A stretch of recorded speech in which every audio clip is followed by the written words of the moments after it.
Here's another model that's similar to that Burgundy Royal I just showed you. This one's actually a Corona, but it's the same model. It's a quote-unquote portable typewriter. You know, it weighs like, well, I thought this one's actually kind of light, even though it's made out of die-cast metal.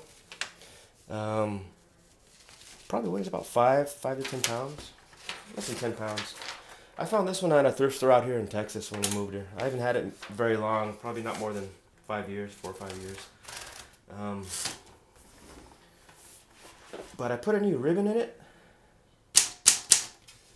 and this one works really good.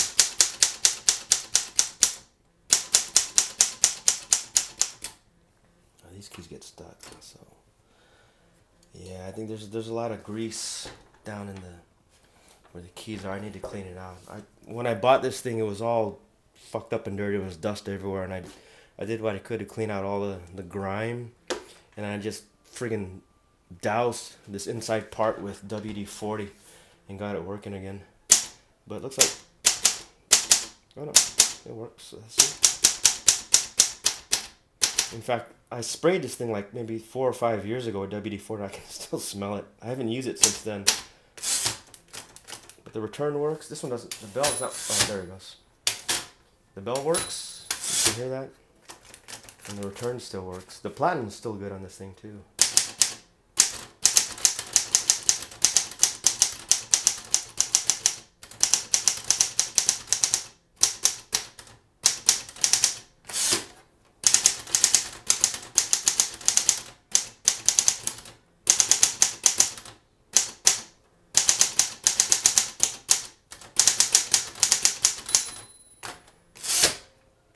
This one kind of sticks. Yeah, this one, you kind of have to pull it twice. But it still works. I mean, it's probably as old as the other one I just showed you. The other, that Burgundy Smith Corona. Or whatever. This one's just this Corona. This is another cool one. I haven't written any stories with it. It's another collectible I just picked up. I might be using it soon though, so we'll see.